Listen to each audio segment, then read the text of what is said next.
जालना संभाजीनगर रोडवर भीषण अपघात 18 टायर ट्रेलरनं दुचाकी स्वाराला चिरडले।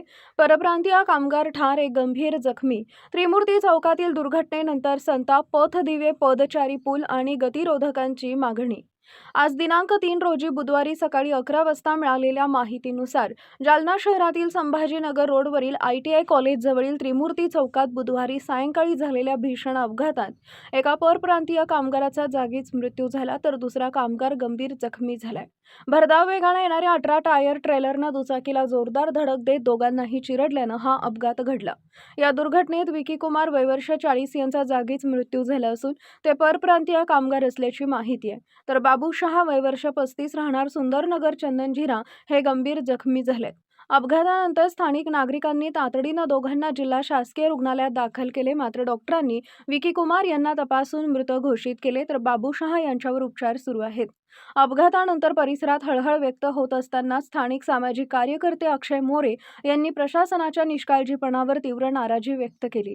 त्यांनी सांगितले की नागेवाडीपासून विशाल कॉर्नरपर्यंत महामार्गावरील दुभाजकावर कोट्यावधी रुपये खर्च करून पथदिवे उभारण्यात आले असले तरी ते अद्याप सुरू करण्यात आलेले नाहीत। हे पथदिवे कार्यान्वित असते तर हा अपघात टाळता आला असता, असा दावा त्यांनी केलाय। चंदनजिरा आणि सुंदरनगर परिसरात मोठ्या प्रमाणावर कामगारांची वस्ती असून त्यांची औद्योगिक वसाहतीकडे सतत ये-जा सुरू असते, त्यामुळे या भागात पादचारी पूल उभारणे, सर्व पथदिवे तात्काळ सुरू करणे आणि आवश्यक ठिकाणी गतिरोधक बसवणे अत्यावश्यक असल्याची मागणी त्यांनी केली आहे। ही मागणी गेल्या अनेक वर्षांपासून करण्यात येत असतानाही प्रशासनानं दुर्लक्ष केल्याचा आरोप करत भविष्यात अशा दुर्घटना टाळण्यासाठी तातडीनं उपाययोजना करण्याची मागणी नागरिकांकडून होत आहे। अपघाताची माहिती मिळताच पोलिसांनी घटनास्थळी धाव घेत पंचनामा केला असून पुढील तपास सुरू आहे। सर, काय अपघात झालाय? एक पेशंट दगावला काय?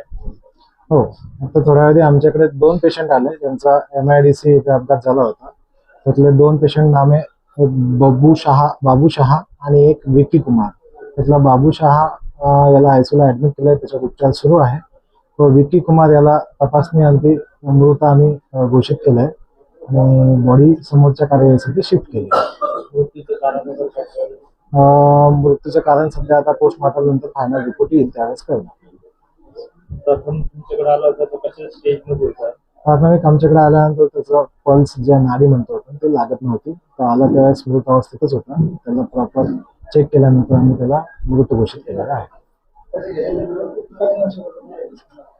डॉक्टर संकेत नागरे। काय घटना? आज संध्याकाळी ITI कॉलेज जालना छत्रपती संभाजीनगर रोडवरती एक कंटेनर, मोठं 18 टायरचं कंटेनरने एक टू व्हीलरवाल्या 2 इसम गाडीवर जात होते, त्यांना मागून धडक देऊन जागीच चुरा केलं।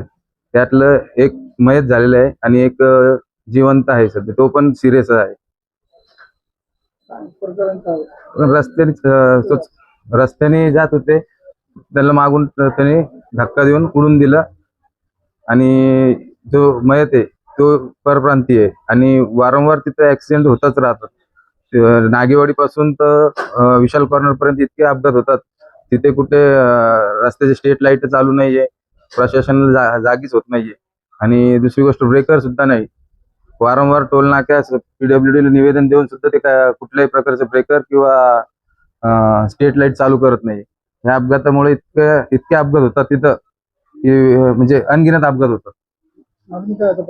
प्रशासनाकडून तिथे एक आम्हाला पादचारी पूल आणि स्ट्रीट लाईट चालू करून द्यावे, ही आमची प्रशासनाकडे मागणी आहे। माझं अक्षय मोरे, मी एक सामाजिक कार्यकर्ता।